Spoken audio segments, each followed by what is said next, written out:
Have you ever wondered why some people seem to move through life untouched, powerful, grounded, unshaken, while you feel like you're always bleeding energy, chasing clarity, or trying not to fall apart?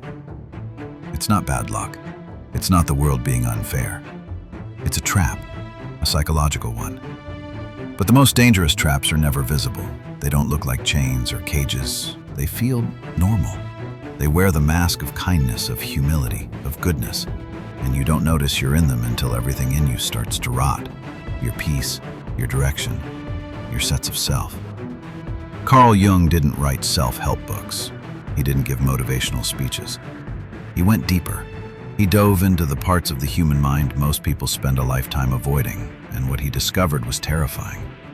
That most of us are not living. We are reacting. We are projecting.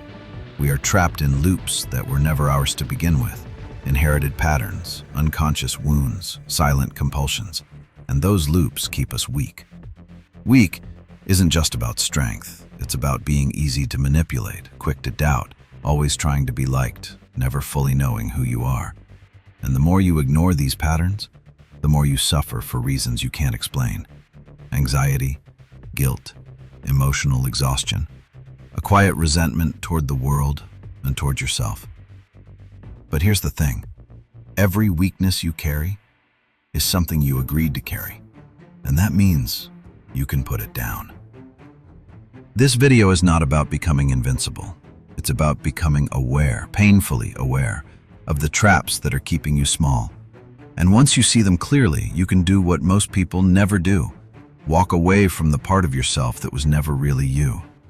These are the 7 psychological traps that keep people weak, and the dark truths Carl Jung warned us about. Let's begin. You learned it early. Be polite, be nice, smile, even when you're hurt. Make yourself easy to love, or at least hard to reject. But what no one told you is that this need to be liked is one of the most effective ways to keep yourself weak. Because when you need to be liked, you begin to abandon yourself in small, almost invisible ways. You laugh at what doesn't amuse you. You agree with what quietly disgusts you. You say yes when your entire body is screaming no. And worst of all, you lie.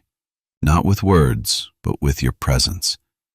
You offer parts of yourself, not as a gift, but as a bribe. And here's where it gets darker. People can sense it. They may not know it consciously, but they feel it. They feel your desperation for approval, and they use it. They begin to mold you, test you, stretch you. And since your worth depends on staying in their good graces, you allow it. Carl Jung called this the persona, the social mask we wear to survive. It's not entirely false, but it's not entirely you either.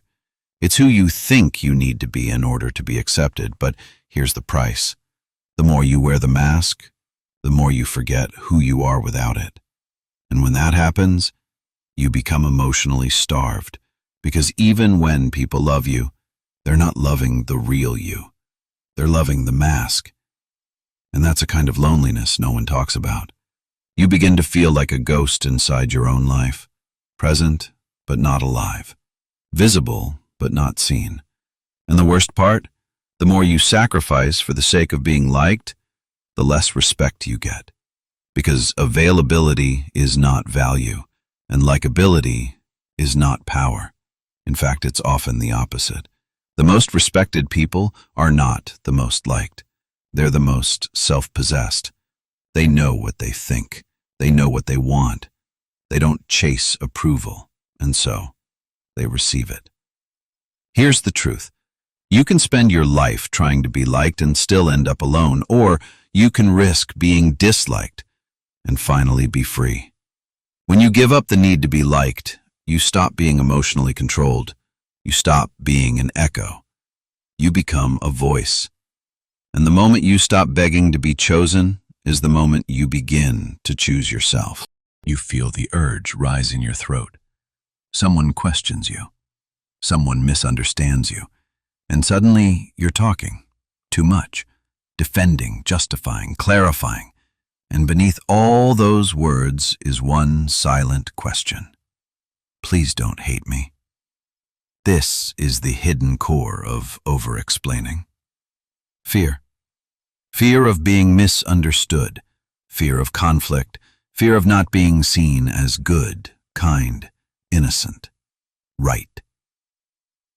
But here's what over-explaining really does. It drains your energy. It teaches others that your boundaries are negotiable. It signals that you don't trust your own decisions. And, most importantly, it invites people to doubt you. Because when you explain yourself too much, you're no longer speaking from truth. You're speaking from insecurity. Carl Jung said, "A man who is not in possession of himself talks too much." That's what this is. It's a lack of inner possession. It's giving the world access to places in you that are not up for debate. And it makes you weak, not because of what you say, but because of what you're trying to prove. You explain yourself because you were taught that being misunderstood is dangerous. You think if you just say it the right way, they'll understand, they'll approve, they'll accept. But some people don't misunderstand you by accident. They misunderstand you on purpose. Because as long as you keep explaining, they stay in control of the story. And control is what this trap is really about. Over-explaining is how you hand people the script to your life and beg them to rewrite it for you. But listen closely now. You don't owe anyone an explanation for your silence, for your distance, for your boundaries, for your healing. Let them think what they want. Let them guess. Let them wonder. Your peace is more important than their closure. When you stop over-explaining, you start commanding respect, not asking for it. You become a mystery, not a machine. And mystery is power. So the next time you feel the urge to explain yourself, pause. Let the discomfort rise. Let the silence sit. Because in that silence, you're doing something rare. You're trusting yourself more than the need to be understood. And that is the beginning of true psychological freedom. You feel the heat rise. Someone says something, looks at you the wrong way, disrespects your space, your truth, your silence. And before you even know what's happening, you've already reacted. You've spoken, you've defended, you've exploded, and later, you feel it. The emotional hangover, the regret, the exhaustion, the realization that once again, they pulled you out of yourself, and you let them. Reacting emotionally to everything is not strength. It's not passion. It's not authenticity. It's a sign that you're still being controlled, not from the outside, but from the inside. Carl Jung warned, "That which we do not bring to consciousness appears in our lives as fate." What does that mean? It means if you don't understand your triggers, they'll run your life. It means if you don't confront your wounds, someone else will use them against you. And they won't need to shout or manipulate. They'll just touch the bruise, and you'll react. When you're easily provoked, you're easy to control. You become predictable. And predictable people are tools in the hands of others. But there's another way. The strongest people are not the loudest. They're the ones who can sit with the storm and not flinch, who feel the fire rise and breathe through it, who can delay the reaction long enough to choose their response. Because here's the truth. Not everything deserves your energy. Not every battle is worthy of your presence. Not every provocation requires your fire. Sometimes real power looks like a half smile and a quiet exit. Not because you're weak, but because you're above it. You weren't put on this earth to be a walking trigger, an emotional bomb waiting to be set off. You were built to observe, to study, to choose, to respond with precision. This doesn't mean you become cold. It means you become clear. Clear enough to know the difference between what's yours to carry and what's just noise dressed up as urgency. When you learn to stop reacting, you stop being a puppet and you start being a presence. So next time someone pokes your wound, remember this. You don't have to dance every time they play the song. You can sit still. You can watch. And in that stillness, you become untouchable. It's quiet now. No calls, no texts, no one reaching for you. And instead of peace, you feel panic. Because for most people, solitude isn't silence. It's exposure. There's no one left to distract you from yourself. No one to reflect a version of you you've learned to perform. And that's terrifying. But Carl Jung saw solitude differently. He saw it as sacred, as the prerequisite for individuation, the process of becoming your true, unmasked, undivided self. You see, the fear of being alone is never really about physical isolation. It's about emotional abandonment. It's about confronting the parts of you that only show up when there's no one left to impress. But here's the irony. In your desperation to stay connected, to avoid the silence, you end up surrounded, yet disconnected. Liked by many, but known by none, including yourself. Solitude is where all masks fall. It's where the persona dies and the self begins. If you never choose to be alone, you will always rely on others to define who you are. And what they give you, they can take away. A man who fears solitude will trade his soul for companionship. He will say yes when he means no. He will stay in rooms that slowly poison him. He will become so entangled in the emotions of others he'll forget what peace feels like.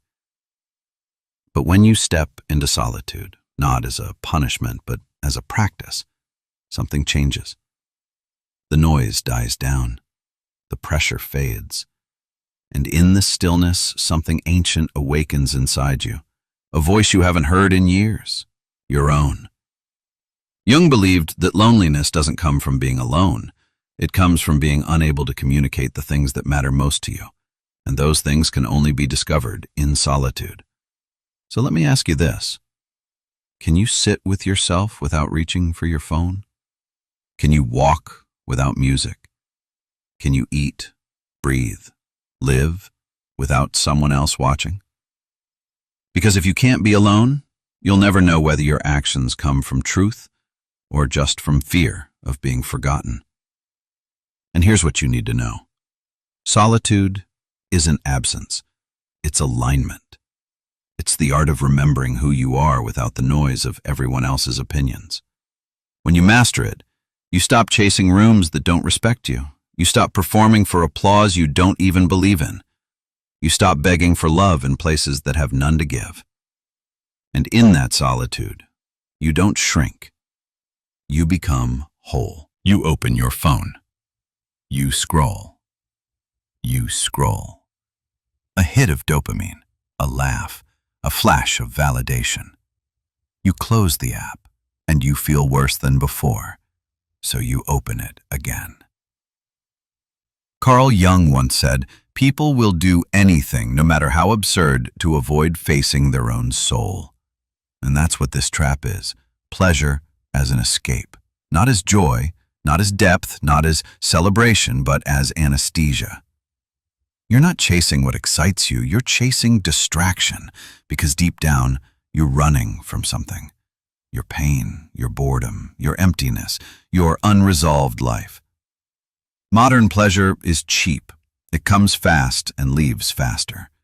It's available 24/7, and yet we've never been more restless, more addicted, more numb. You eat not because you're hungry, but because you're anxious. You consume not because it nourishes, but because it silences.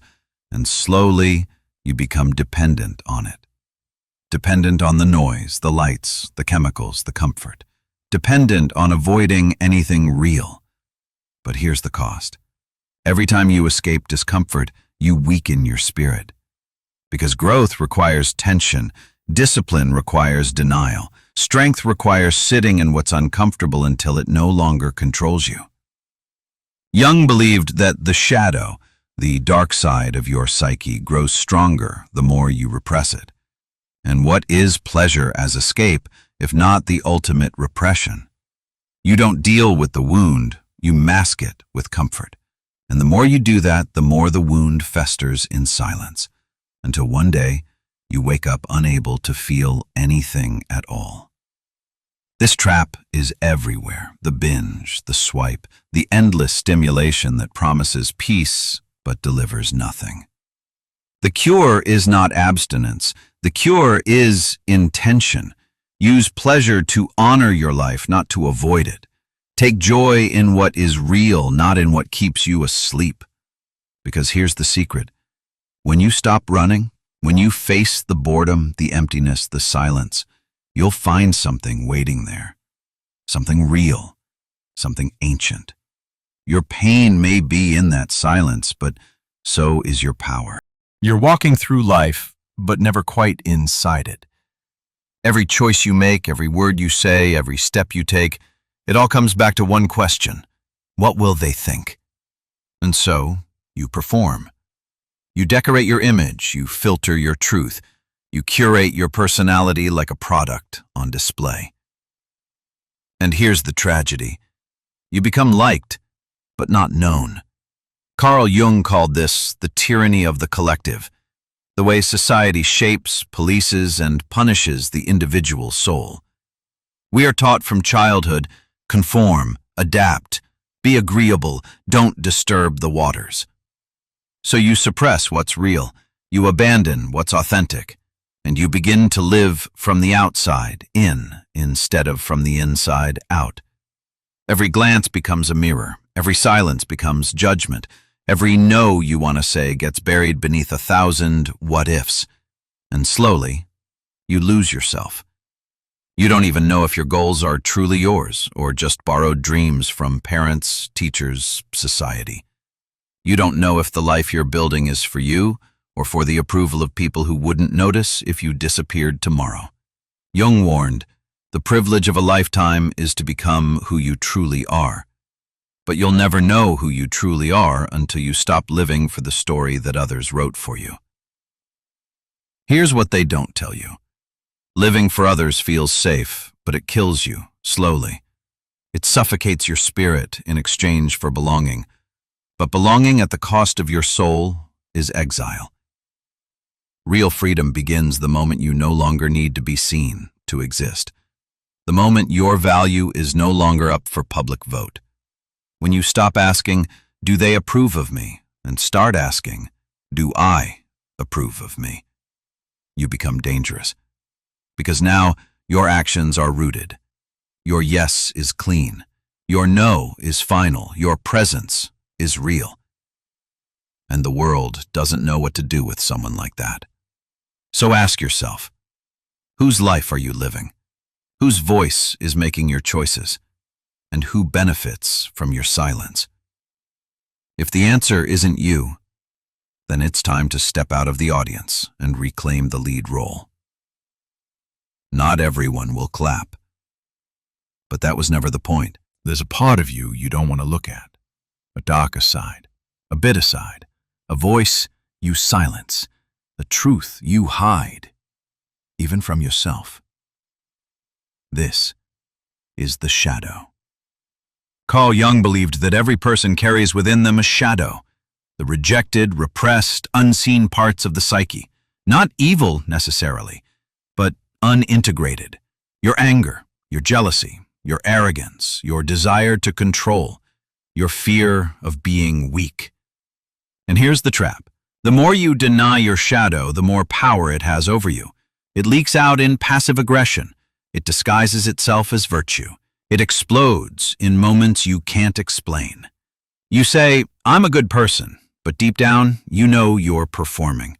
Not because you're fake, but because you're afraid. Afraid of what might happen if the mask ever slips. But here's what Jung taught us. Healing doesn't happen by pretending to be pure. It happens by facing what you've been running from, by stepping into the shadow and making it conscious. When you do, something powerful happens. The shadow stops being your enemy and becomes your greatest source of energy. Your anger becomes boundaries. Your fear becomes caution. Your ego becomes drive. Your darkness becomes depth. Integration doesn't mean giving in to your worst instincts. It means recognizing them, owning them, and choosing how they serve you instead of how they sabotage you. You cannot become whole by cutting yourself into pieces. You cannot be strong by only living in the light, because every light casts a shadow, and every soul that shines has walked through darkness. So here's the final question. Can you sit with your shadow without flinching? Can you acknowledge your flaws without shame? Can you see yourself fully and still love what you see? Because that's real power. Not perfection, but integration. And when you've integrated your shadow, you no longer react out of fear. You no longer chase validation. You no longer abandon yourself to please the world. You walk differently. You speak with weight. You radiate a presence that says, I know who I am. I've seen it all, and I'm still standing. That is what Jung meant by individuation, not self-improvement, self-ownership. And when you own all of you, the light, the dark, the scars, the soul, you become unshakable, not perfect, not pure, but whole. And in a world built on masks and personas, wholeness is the rarest and most powerful thing of all.